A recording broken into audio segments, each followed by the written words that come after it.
Voilà,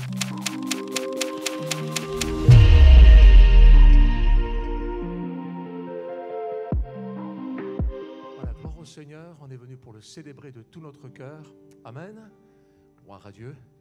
Voilà, on est heureux de se retrouver. Nos frères et sœurs ont déjà vécu un premier culte, un troisième nous sera proposé tout à l'heure. On est venu pour le célébrer. On veut dire amen à la louange des frères et sœurs, de ce qui sera partagé.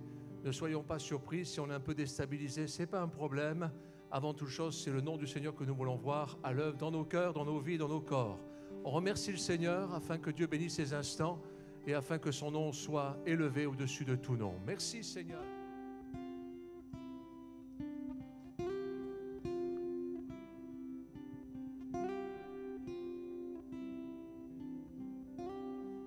Si la lune me glace et le soleil menace, Créateur des étoiles, mon secours est en toi. Si mes larmes ruissellent et que mon pas chancelle, Créateur de la terre, mon secours est en toi.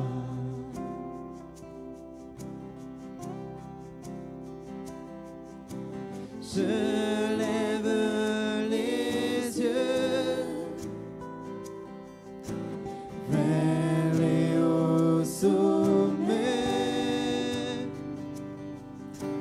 Toi seul est mon Dieu. Je proclamerai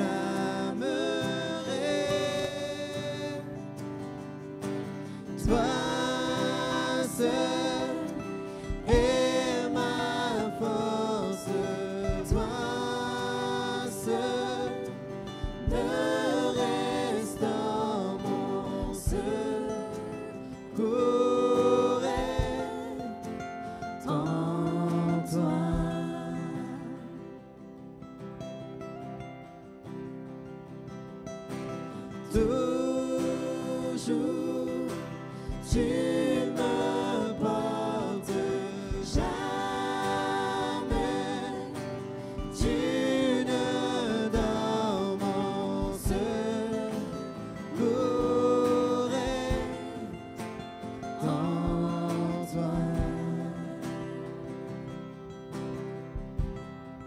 Si la peur m'envahit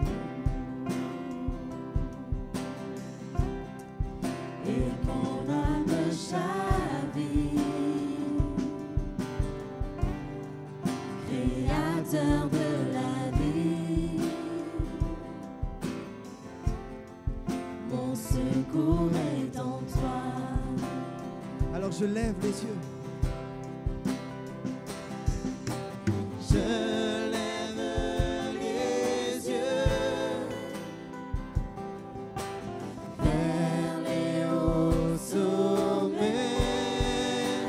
Toi seul est mon Dieu, toi seul est mon Dieu. Je proclamerai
ta victoire, mon espoir, ton chemin, mon destin, ton salut, mon refuge, tout est en toi. Ta victoire, mon espoir, ton chemin, mon destin, ton salut, mon refuge, tout est en toi.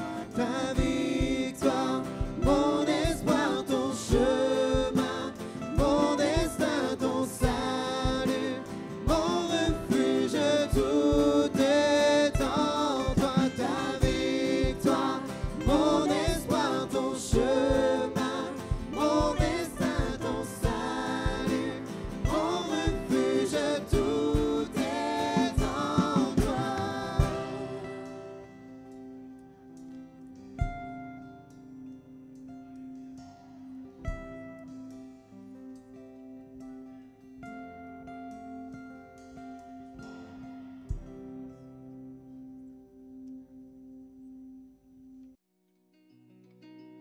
Je voudrais te raconter 3 petites histoires qui se sont réellement passées. Je te partage la prière de cette maman pour son enfant. « Seigneur, si tu me donnes un fils, je te le consacrerai. » La prière de cette maman a conduit son enfant à connaître Dieu. Alors qu'il avait 4 ans, il a répondu à l'appel du Seigneur en écoutant un missionnaire parler. Lui aussi a prié et a dit « Seigneur, moi aussi, quand je serai grand, je serai missionnaire. » Devenu grand, il a effectivement donné son cœur à Dieu un soir de Noël et a donné sa vie à Dieu pour le servir. Il est devenu à son tour un missionnaire qui a travaillé jusqu'aux extrémités de la terre. Mon deuxième petit témoignage, il s'agit d'une fillette de 10 ans, assise à côté de sa maman à La Réunion.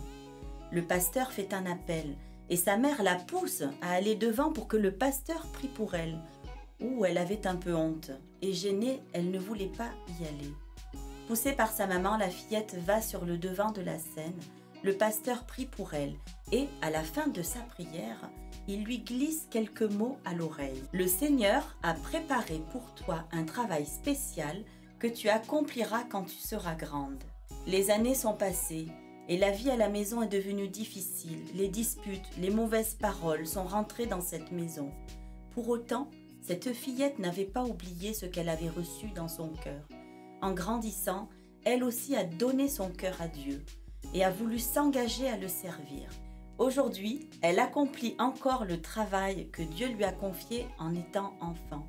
Elle écrit des supports pour expliquer l'amour de Dieu aux enfants et elle forme des moniteurs dans les églises.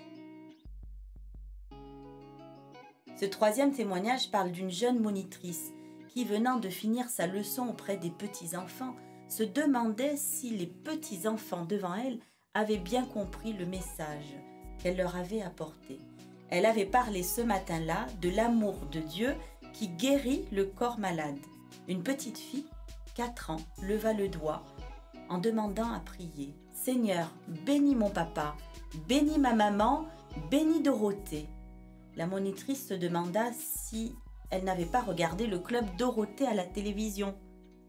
À la fin du culte, la maman lui expliqua que Dorothée était la grand-mère. Elle était bien malade et elle souffrait tant. Elle s'attendait à la guérison de Dieu. Non, la petite fille ne s'était pas trompée dans sa prière et avait bien compris l'amour de Dieu qu'elle avait reçu ce matin-là. Ainsi, la démarche d'amener un enfant à Dieu a de la valeur pour le cœur de notre Dieu. La prière d'une mère, la persévérance des parents, le travail de l'Église conduisent au salut en Jésus, le cœur des enfants, qui trouvent en lui un avenir et de l'espérance. Ensemble, persévérons, amenons, conduisons nos enfants à Dieu qui honore la foi de ceux qui le cherchent. C'est toi qui as créé ma conscience. C'est toi qui m'as tissé dans le ventre de ma mère. Seigneur, je te dis merci parce que tu m'as créé. Oui, mon corps est étonnant et très beau. Ce que tu fais est magnifique, je le reconnais. Quand tu me formais dans le secret, Quand tu me brodais dans la profondeur de la terre, tu voyais tout. Rien n'était caché pour toi. J'étais à peine formée, tu me voyais déjà. Déjà, tu avais écrit dans ton livre le nombre de jours que tu allais me donner. Et pourtant, aucun n'avait encore commencé.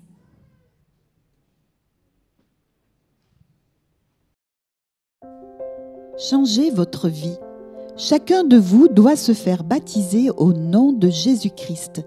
Ainsi, Dieu pardonnera vos péchés et il vous donnera l'Esprit Saint. En effet, la promesse est pour vous et pour vos enfants. La place de nos petits, ados, jeunes, se trouve être dans l'Église. Notre enthousiasme et la joie qui sont de se retrouver au milieu du peuple de Dieu marqueront à jamais leur cœur. Les parents communiquent la vie. La priorité de chacun sera son salut. C'est son âme avant tout. Nos jours sont comptés. Les siens peuvent l'être également. L'enfant, il n'appartient pas à une structure, à une garderie, à une école du dimanche, à un groupe d'ados, à un groupe d'enfants de la rue. Il fait partie intégrante de la vie de l'Église. Il doit aussi vivre les miracles que Dieu désire accomplir au milieu de son peuple. Miracles de guérison, exaucement de la prière, baptême du Saint-Esprit. Un grand nombre de personnes sauvées.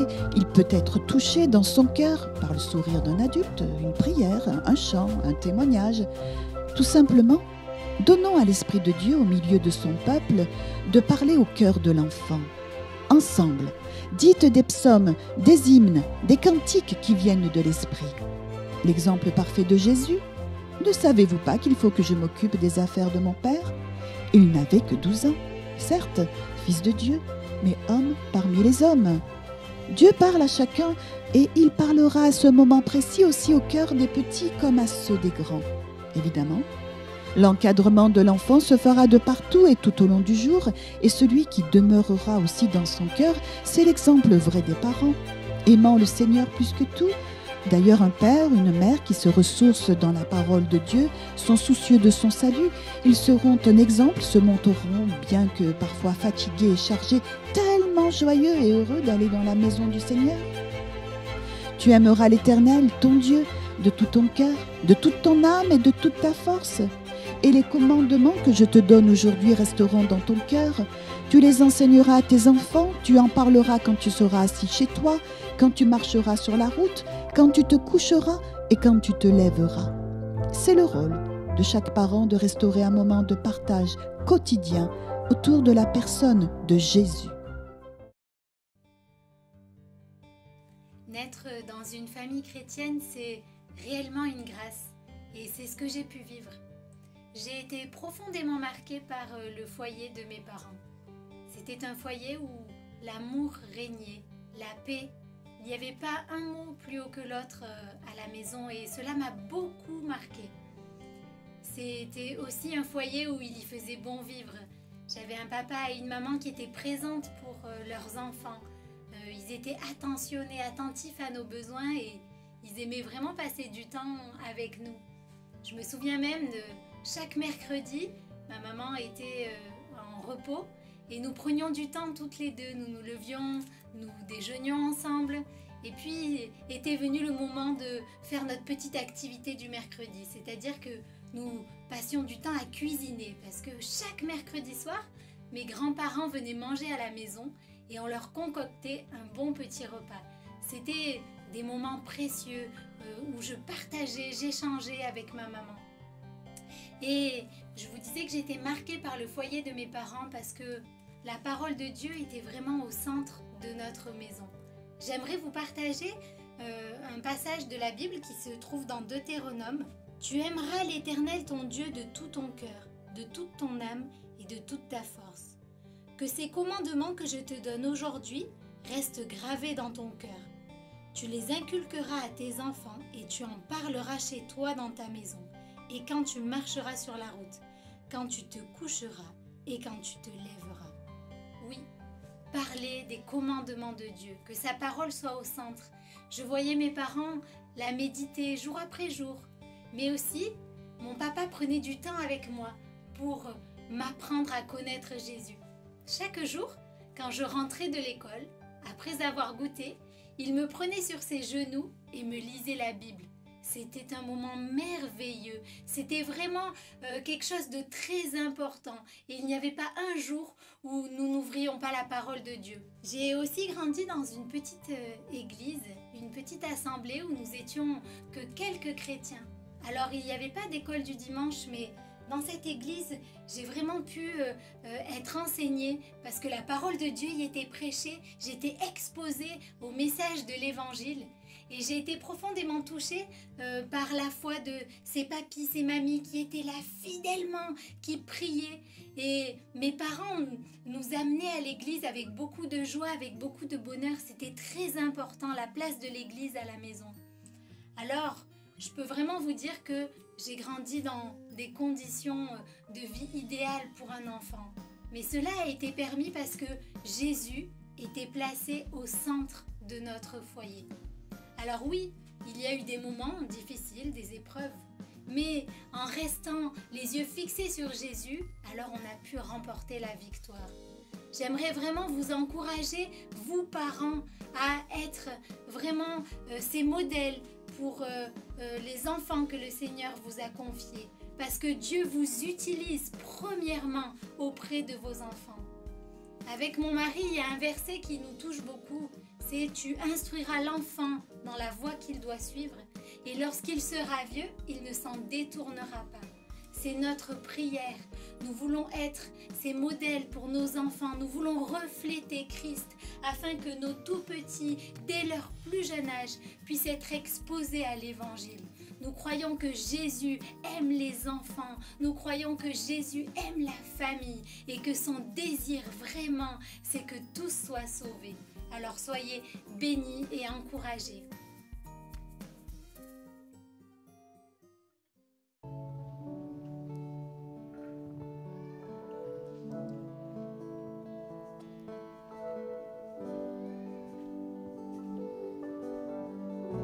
À l'heure où je parle, des enfants meurent de faim. Certains subissent des violences à répétition qui leur laisseront des marques qu'on ne peut pas effacer. L'amour, comment savoir ce que c'est quand tu te caches de ceux qui doivent t'apporter sécurité? Quand ton corps n'est plus qu'un objet dont tu préférerais te débarrasser. Tant de blessures qu'aucun docteur ne saurait soigner. Qui peut les comprendre si ce n'est Christ, car lui-même les a portées? Quelle bonne nouvelle pourrait-on leur annoncer si ce n'est celle qu'il nous envoie leur apporter? Annonçons l'évangile, bien plus, vivons-le. Pour eux, soyons la bénédiction de Dieu.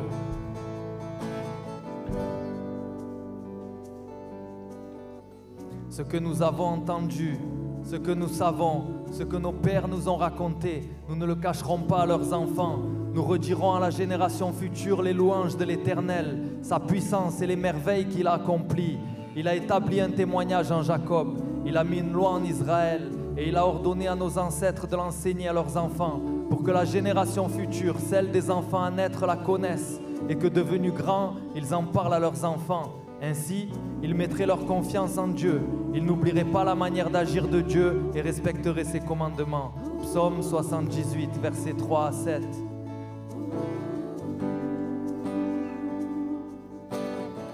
Frères, dis-moi qui fera l'éducation de nos fils, qui les arrachera des griffes de ce siècle livré au vice. Soyons des exemples de foi, ayons le comportement qui nous permettra de leur dire imitez-moi comme j'imite le Christ. N'ayons pas peur d'être sincères face aux assauts de l'adversaire. Apprenons-leur à combattre genoux à terre devant ce monde et ses critères. Disons-leur que l'amour a le pouvoir de dépeupler des cimetières. Que rien ne sert de courir après des richesses éphémères. Leurs portefeuilles seront jamais aussi vides que le cœur de ceux qui vivent sans le Père.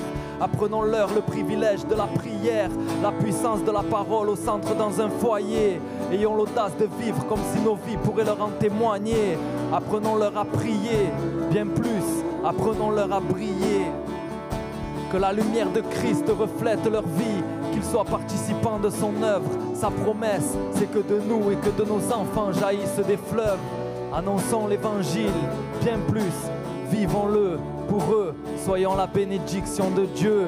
Annonçons l'évangile, bien plus, vivons-le. Pour eux, soyons la bénédiction de Dieu.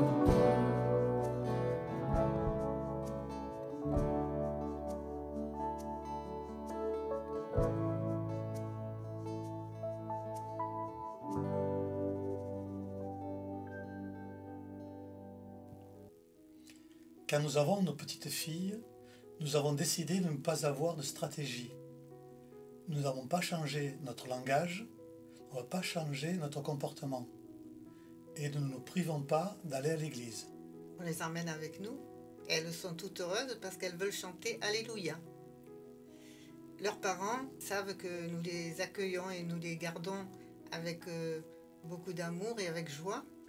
Mais ce qu'ils savent aussi, c'est qu'on ne mettra pas de côté l'église et on leur parlera de Dieu, bien sûr, parce qu'il faut qu'elles sachent que Dieu est là et qu'il les aime. Nous leur avons appris qu'il y a un Dieu qui est vivant, qui les voit et qui les écoute. Et nous leur proposons de prier pour elles, pour que les choses puissent bien se passer à l'école et à la maison. Le soir, quand elles vont au lit, je leur raconte une petite histoire biblique et puis on prie. Et elles participent. Elles prient pour la maman, papa, les animaux qu'ils ont, le chat, le chien. Le cochon. Le cochon aussi. Et la chèvre. Mais elles participent bien. Un jour que nous prions ensemble, Kérina est venue nous bousculer.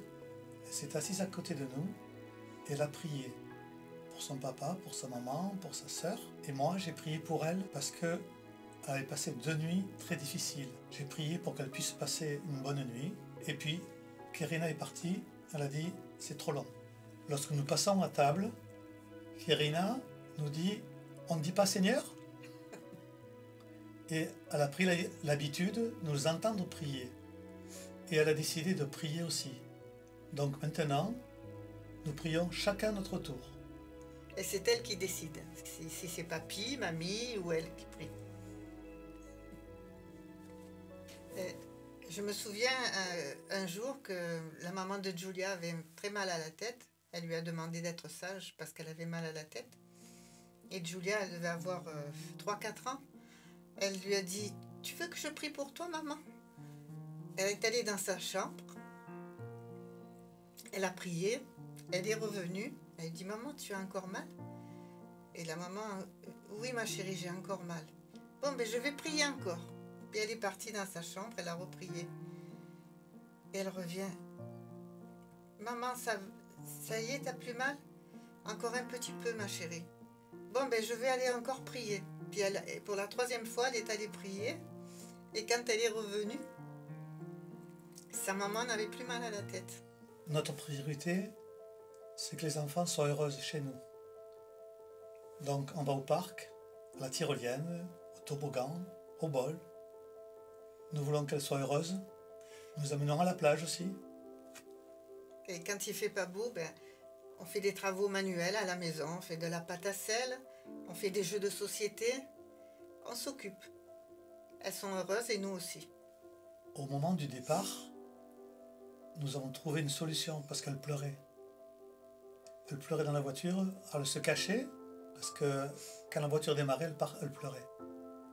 Alors on leur a dit, plutôt que de pleurer, il faut dire merci Jésus parce qu'on a passé 1 dodo, 2 dodos, 5 dodos et dire merci parce qu'on a pu profiter de papy et de mamie. C'est notre nouvelle stratégie pour qu'ils ne pleurent plus. Et ça marche. Je bénis Dieu, je le remercie pour ces 2 adorables petites filles qu'il nous a données. Et chaque jour, on prie pour que le Seigneur les garde et qu'elles puissent le recevoir dans leur petit cœur dès leur plus jeune âge. C'est notre souhait le plus profond. On prie pour elles tous les jours, on prie pour les parents et on prie surtout pour qu'elles puissent vraiment rencontrer Dieu dans leur vie. C'est notre priorité absolue. Le Seigneur ajoute, « Et moi, voici l'engagement que je prends envers cela. Mon esprit est sur vous, et j'ai mis mes paroles dans votre bouche. Elles sont pour vous, pour vos enfants, et pour les enfants de leurs enfants, maintenant et pour toujours. Je ne vous le retirerai jamais. C'est moi le Seigneur qui affirme cela.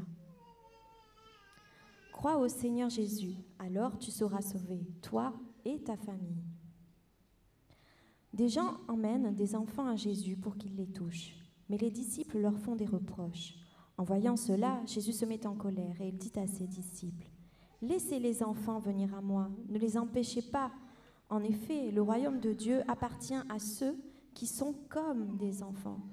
Je vous le dis, c'est la vérité. Si quelqu'un ne reçoit pas le royaume de Dieu comme un enfant, cette personne ne pourra jamais y entrer. » Ensuite, Jésus embrasse les enfants et les bénit en posant les mains sur sa tête. Bonjour, nous sommes Laurence et Dimitri, parents d'Anna, 12 ans, que nous avons adoptée au Liban.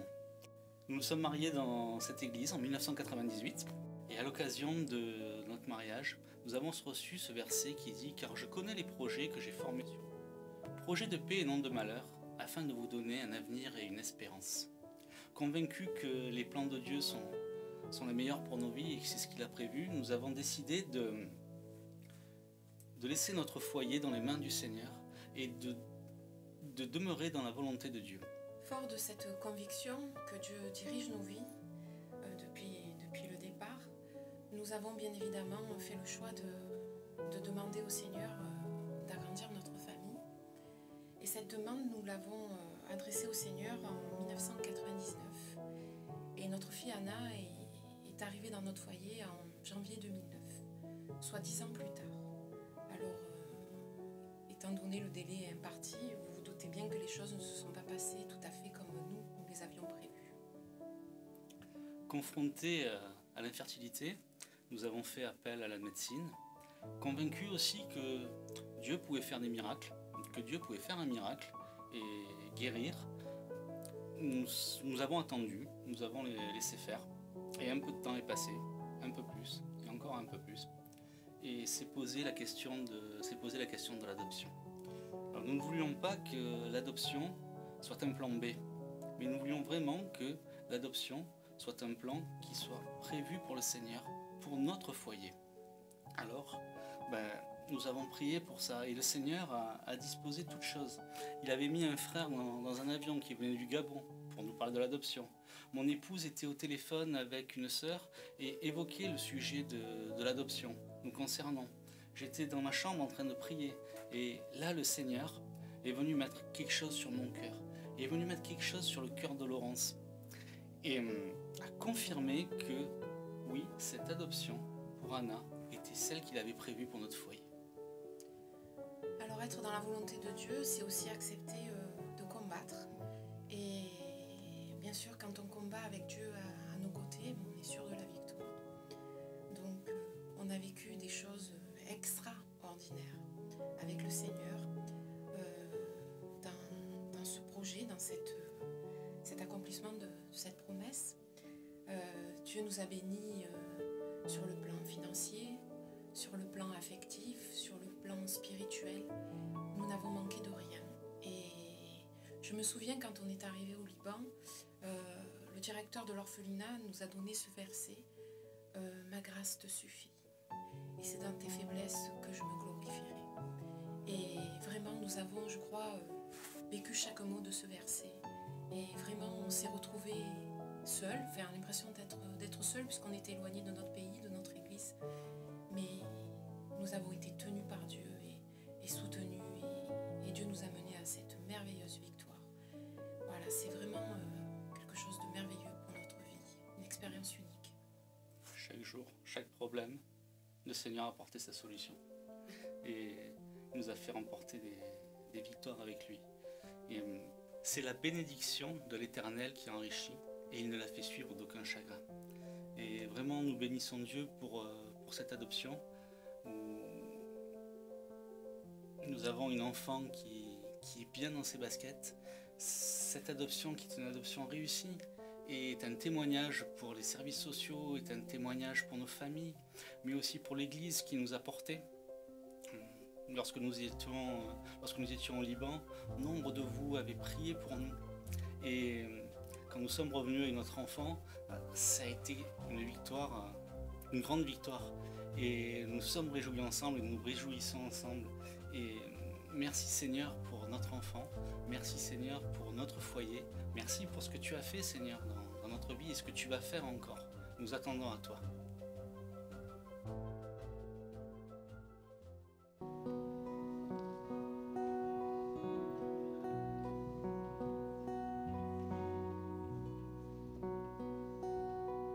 Dieu te bénit et te garde, il rayonne sur toi, il t'accorde sa grâce. Ton Dieu se tourne vers toi, te donne paix.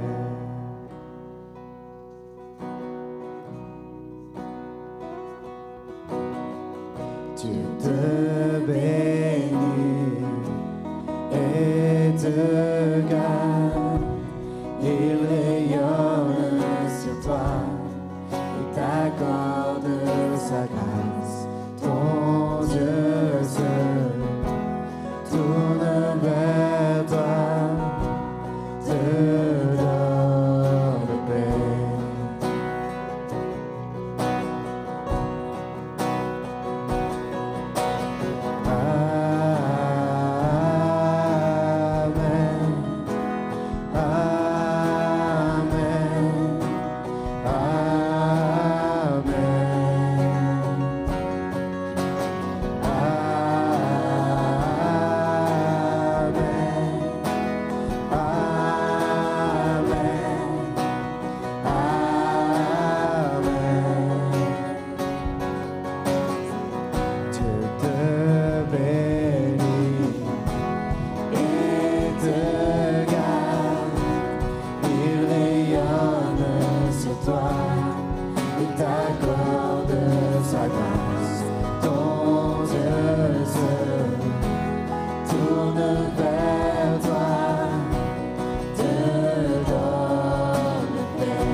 Que sa faveur reste sur toi pour plus de 1000 générations, sur ta famille et tes enfants et les enfants de leurs enfants. Que sa faveur reste sur toi pour plus de 1000 générations, sur ta famille et tes enfants et les enfants de leurs enfants. Que sa faveur reste sur toi pour plus de 1000 générations, sur ta famille et tes enfants et les enfants de leurs enfants. Que sa faveur reste sur toi pour plus de 1000 générations, sur ta famille et tes enfants et les enfants de tes enfants. Que sa présence t'environne, là avec toi, qu'elle écoute, qu'elle t'inonde et t'entoure. Il est pour toi, il est pour toi, dès le matin jusqu'au coucher, à chaque pas, veillant sur toi, dans les larmes et dans la joie, il est pour toi.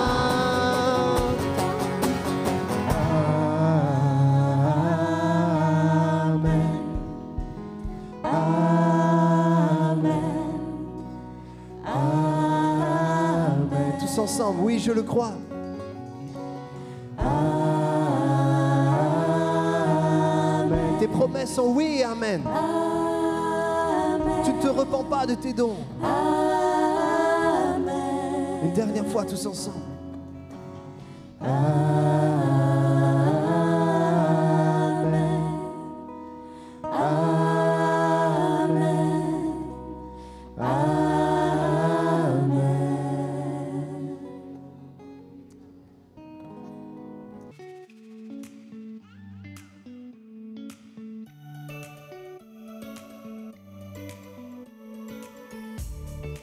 Cette aventure, elle est née d'un appel dans mon cœur à travailler auprès des adolescents pour que leur vie soit transformée, qu'ils connaissent Jésus-Christ. J'aime bien les enfants, j'aime bien travailler auprès des enfants. Je trouve que c'est quelque chose, les enfants nous enseignent aussi. Nous n'enseignons pas seulement aux enfants, mais on reçoit aussi des enfants. Les enfants nous apprennent énormément de choses comme la patience. Et j'aime bien ça. Et derrière tout, j'aime bien partager le témoignage du Christ aux enfants. J'aime bien parler de Dieu aux enfants. Parce que je trouve que les enfants, c'est cet avenir de demain. Ce sont ces enfants-là qui témoignent aussi au travers toutes choses à d'autres enfants de la part de Christ. Parce que Dieu n'a pas limité le témoignage ou il n'a pas limité l'évangélisation. Donc ces enfants aussi sont des évangélistes auprès d'autres enfants. Cité Libre, c'est un groupe d'animateurs qui ont décidé d'aller partager l'amour de Dieu à des enfants dans un quartier d'une copropriété dégradée de Marseille où règne la violence, la délinquance.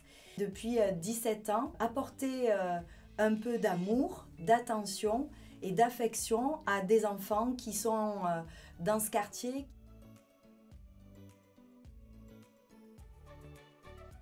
Alors, ça vaut le coup parce que j'ai un témoignage qui est très récent. C'est lors d'un service un dimanche avec les enfants. Et il y a un enfant à qui j'ai demandé de prier. Comme au départ, on commence toujours par une petite prière. Et j'ai demandé à un enfant de prier. Et l'enfant m'a dit au départ qu'il ne savait pas comment prier. Il n'avait jamais appris à prier. Et du coup, j'ai dit à l'enfant que je vais prier. Et que plus tard, il fera aussi une prière s'il le veut bien. Et quand on a fini le cours, l'enfant s'est désigné de lui-même pour pouvoir prier. Et une chose étonnante, c'est qu'il a prié pour sa maman et il a fait avec tellement de simplicité. Et il me disait que sa maman avait mal à la tête. Et il a fait une prière en demandant à Dieu de guérir sa maman.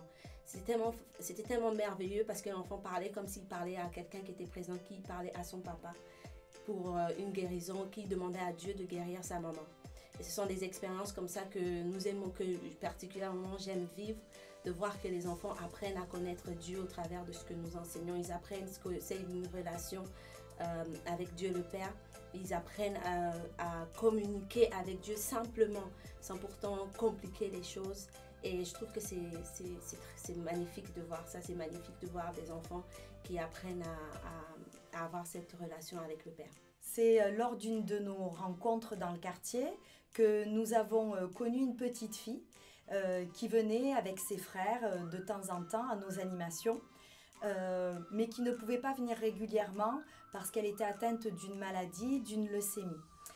Cette petite fille, nous avons rapidement fait connaissance avec elle et nous l'avons pris dans notre cœur et nous avons vraiment prié, intercédé pour sa vie parce qu'elle luttait contre la maladie et nous avons compris rapidement qu'elle luttait aussi contre la mort. L'une des animatrices avait l'opportunité d'aller régulièrement la visiter, de partager avec sa famille. Et vraiment dans son cœur, ce qui a été une pensée, c'est que Jésus s'occupait d'elle et prenait soin de la vie de cette petite fille. Et puis quelques mois plus tard, nous avons appris qu'elle était décédée suite à cette maladie. Et lorsque nous avons visité la maman pour prendre de ses nouvelles, la maman nous a raconté que Faliati un jour lui avait dit « Maman, je vais partir au paradis, maman, je serai bientôt au paradis ». Cette maman a été troublée par les propos de sa fille et en fait elle a remarqué que malgré la maladie qui s'aggravait, malgré les souffrances de sa petite fille, elle était remplie de joie, elle était en train de changer. Et cette petite fille disait à sa maman qu'elle voyait régulièrement l'homme en blanc avec qui elle parlait, qui lui parlait, qu'elle le voyait parfois dans sa maison et ça la remplissait de joie. Un jeune homme de 17 ans qui est venu sur notre camp d'adolescents l'année dernière au mois de février pour la première fois, c'était son premier camp, envoyé par ses parents qui sont eux-mêmes chrétiens et très investis dans l'œuvre du Seigneur. Et voilà donc cet adolescent qui arrive sur notre camp pour la première fois. Et c'est pas aussi simple que nous pourrions l'imaginer et le désirer. Driss n'est pas intéressé par les choses de Dieu. Il montre en tout cas pas d'intérêt personnellement, il ne le démontre pas. Et voilà que même au niveau des animations, quand on lui propose des jeux, il est là et non, je ne suis pas intéressé, non, ça m'intéresse pas. Et en plus de ne pas être intéressé, il a une forte impact sur les autres adolescents qui eux-mêmes du coup ne sont pas enjoués non plus pour les activités proposées. C'est pourquoi à un moment donné ça devient vraiment problématique pour nous et nous le recevons en entretien avec les animateurs. Et pendant ce temps de rendez-vous avec les animateurs, c'est un temps vraiment très fort que nous vivons parce qu'il y a quelque chose dans notre cœur et nous lui communiquons. Nous lui disons « Driss, tu es un leader. Driss, tu as reçu quelque chose pour impacter les autres. Et c'est à toi maintenant de décider d'être un leader pour les bonnes choses. » Driss entend ce qu'on lui dit, mais il n'a pas vraiment de réaction. Il entend simplement. Et nous nous quittons ainsi. Puis, le camp se termine. Et pendant plusieurs mois, nous n'avons pas de nouvelles de Driss. Mais au mois de juillet, donc l'été dernier, Driss revient en colo. Et nous avons une grande joie de le revoir et nous nous attendons à voir du coup le fruit de tout ce qui s'est passé au mois de février. Malheureusement, Driss est encore dans une période où il y a beaucoup de troubles en lui. Il n'est pas encore il n'est pas intéressé de nouveau par les choses spirituelles. Il est d'accord de participer aux animations, mais pour autant, il n'y a pas de plaisir en lui d'être là. Et du coup, à un moment donné, c'est compliqué parce qu'il cherche même à provoquer les animateurs. Il est là, il prononce des paroles grossières et il entraîne les jeunes de son âge à les prononcer lui aussi. Donc, à cause de cela, nous sommes obligés avec les animateurs de nouveau de recevoir Driss et de lui parler.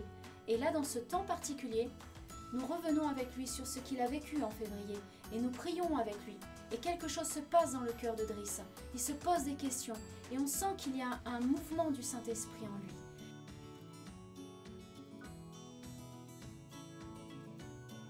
Cette petite fille a été une source de réconfort, de soutien pour ses parents, pour les médecins jusqu'aux dernières heures de sa vie, parce qu'elle était, malgré cette situation difficile, éprouvante, elle était dans la paix, elle avait reçu dans son cœur qu'elle serait au paradis.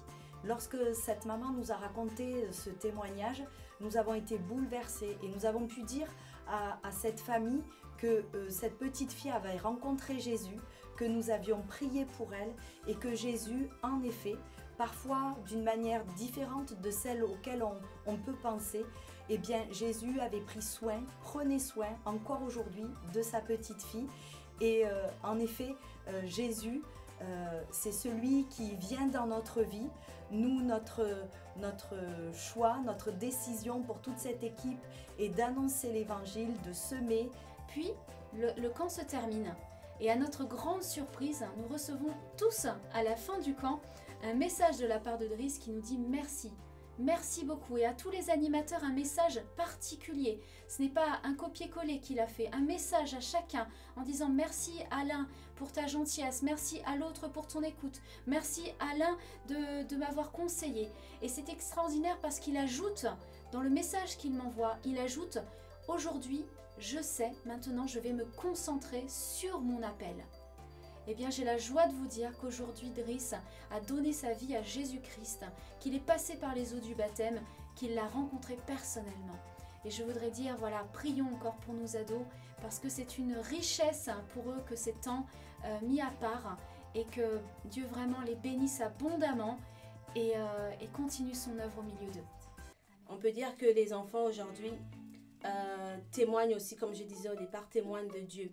Il y a des expériences où il y a des parents qui viennent nous dire que les enfants ont eu une belle expérience, ou bien ont partagé la parole de Dieu à l'école avec les maîtresses ou avec des petits-enfants comme eux.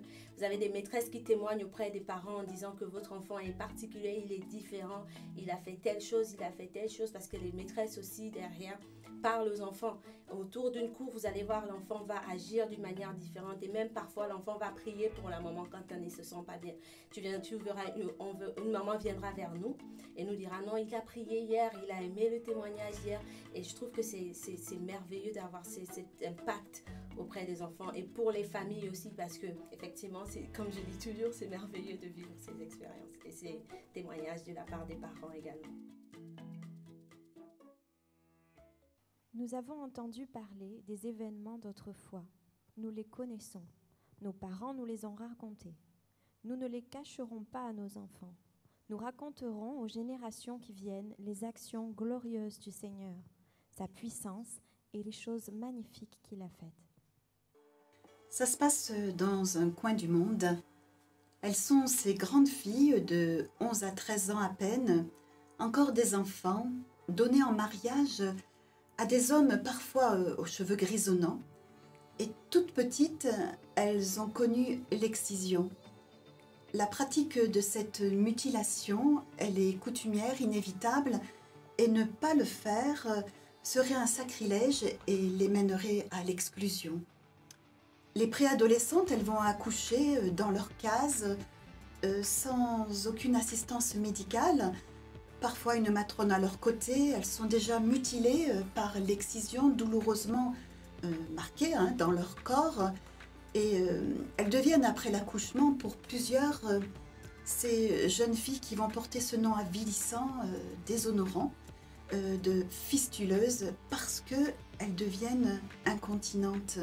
Et exclues par leur famille, à cause de leur handicap soudain, elles sont contraintes de quitter le village, le bébé dans les bras, et elles vont se retrouver seules là, face à leur détresse perdue, sans aucun soin, et plongées en un instant dans le ghetto de la honte. Elles sont sorties tout juste de l'enfance des préadolescentes et elles vont subsister dans ces quartiers au milieu de dizaines d'autres femmes, jeunes et vieilles, et telle une prison à vie, condamnée, perpétuité. Comment le nourrisson va-t-il survivre et comment l'enfant, en grandissant, va-t-il traverser son existence? Il va devenir mendiant à l'âge de 3 ans pour apporter quelques pièces à sa maman et puis l'aider. Pas de scolarité, pas d'alphabétisation. Il va vivre ainsi jusqu'à son adolescence dans l'antre de la mort, résigné, peut-être pas, mais en tout cas fataliste et misérable. C'est sa vie et c'est celle de sa maman et lui ne l'a pas choisie et elle, forcément, elle ne l'a pas décidée. Quelle est cette femme? Quelles sont ces femmes qui iront jusque vers eux pour les écouter, pour les accompagner, partageant le message de la croix, où Jésus a tout accompli pour le salut de quiconque croit en lui? Qui ressentira leur disgrâce, leur affliction, leur déshonneur? Qui va se lever pour eux, pour que la foi, elle naisse dans leur cœur et pour qu'ils puissent crier ce verset qui est écrit dans la parole de Dieu: « Tous mes os diront, Éternel qui peut, comme toi, délivrer le malheureux et le pauvre de celui qui le dépouille. » Il y a cette autre grande fille, alors elle va partir dans ce ghetto abject, infâme, mais sans son bébé dans les bras parce qu'on va lui arracher. Quelle version va-t-on donner à cet enfant quand il va grandir? Sur l'existence de sa maman, sur l'histoire de sa maman, est-elle morte? A-t-il été abandonné? Connaîtra-t-il la vérité? Ces jeunes filles, elles ont besoin du secours de Jésus. Et Dieu entend les cris des enfants. Alors il y a la réparation des corps, elle est nécessaire et parfois des ONG sont là pour assister ces petites adolescentes. Mais le véritable secours, il vient du nom de l'Éternel, qui a fait les cieux et qui a fait la terre. Parce que quand un malheureux crie, l'Éternel l'entend et le sauve de toutes ses détresses. Alors, écoute la direction du Seigneur, qui dit dans sa parole: « J'ai fait de toi la lumière des autres peuples, ainsi tu annonceras jusqu'au bout du monde que Dieu sauve. » Elles espèrent, ils t'attendent. Que tu sois un jeune couple marié, que tu sois une célibataire, un célibataire, que tu sois papy, mamie, l'appel est donné, la main est tendue, parce que les enfants attendent. Ils espèrent et ils t'attendent. Que nous puissions travailler auprès des enfants, dans des colonies, au culte des enfants. Que nous puissions être ces lumières parmi eux, dans nos familles, dans la famille de Dieu. Ce fardeau, certains le portent. Est-ce que l'Église, dans sa globalité, porte ce fardeau? Un fardeau donné par Jésus qui est doux et léger, oui, mais un fardeau à porter. C'est plus petit. Sont-ils entourés? Sont-ils exposés aux bénéfices de la croix? Et est-ce que toi, personnellement, resplendis la lumière de Jésus jusqu'au plus petit? Nous avons voulu ce culte pour transmettre ce fardeau. Que ce fardeau, pour les parents, puisse se retrouver au centre des moments dans le foyer, à ouvrir la parole de Dieu, à prendre des temps de prière, à vivre des cultes de famille, chaque jour, pour que l'enfant soit enseigné, encouragé à fixer ses yeux sur Jésus. Que ce fardeau puisse se transformer dans ta vie en disant, mais je veux servir maintenant, j'ai compris, et je dois transmettre l'évangile à ces plus petits, que ce soit dans les quartiers défavorisés ou dans ce bâtiment, lorsque nous partageons l'évangile aux plus petits. Ces enfants t'attendent. La seule question qui demeure en suspens avec X points de suspension, c'est, vas-tu répondre, me voici? Vas-tu dire, ouais, moi, je vais répondre à cet appel? Parce que cet appel, au final, il est universel. On n'est pas tous appelés à servir au culte des enfants, mais on est tous appelés à veiller sur les enfants. On est tous appelés à prier pour ces enfants. Et à travers ces nombreux témoignages, nous avons pu voir la puissance, l'efficacité de la prière de celui qui s'adresse au Père par la foi. Mon cœur est rempli de joie et j'ai envie de lui dire merci. J'ai envie de lui dire merci parce qu'il m'a donné la vie. Et parce que chaque enfant n'est pas le fruit du hasard ou d'un accident, mais il est voulu de Dieu, précieux à ses yeux, et il a donné sa vie pour lui. Alléluia. Alors on va lui dire merci tous ensemble. On va lui dire merci par ce cantique.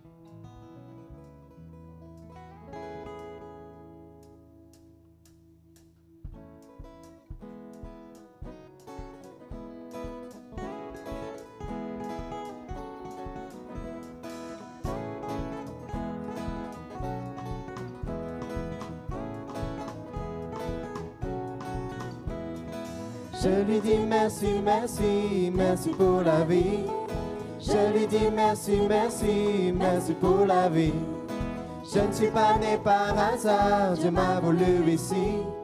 C'est vraiment Dieu qui m'a créé, il y a réfléchi. Oh, oh, oh, oh, oh, oh. Je lui dis merci, merci, merci pour la vie. Je lui dis merci, merci, merci pour la vie. Tu n'es pas né par hasard, Dieu t'a voulu ici. C'est vraiment Dieu qui m'a créé, il a bien réussi.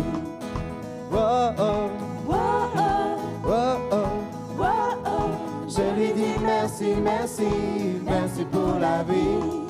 Je lui dis merci, merci, merci pour la vie. Je lui dis merci, merci, merci pour la vie. Je lui dis merci, merci, merci pour la vie. Amen. On finit ces instants dans la joie. On dit merci au Seigneur, c'est vrai. Et on vous donne rendez-vous dès samedi prochain. Alors on a tous nos rendez-vous habituels et vous les connaissez. Et on vous donne rendez-vous samedi prochain 18h. On aura, oui, un pincement au cœur parce qu'on dira au revoir à Sébastien et Roxane et à leurs deux merveilles. Oui, c'est un temps douloureux, mais on va se réjouir parce qu'il nous les a prêtés. Amen. Et pendant ce dernier chant, je vais vous inviter à vous lever et à prendre place si vous le souhaitez, si vous souhaitez discuter, parler, dans la salle qui est juste derrière moi. Vous souhaitez un bon retour, un bon dimanche dans la présence du Seigneur. Jésus est le rocher de ma vie. Jésus est le rocher de ma vie. Jésus est le rocher de ma vie.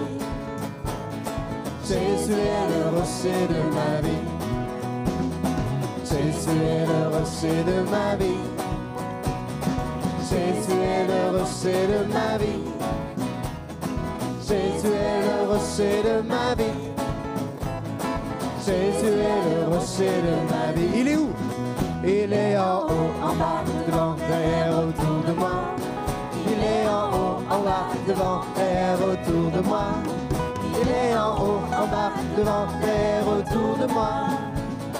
Jésus est le rocher de ma vie. Instrumental. On vous souhaite un bon dimanche. Bon retour à chacun.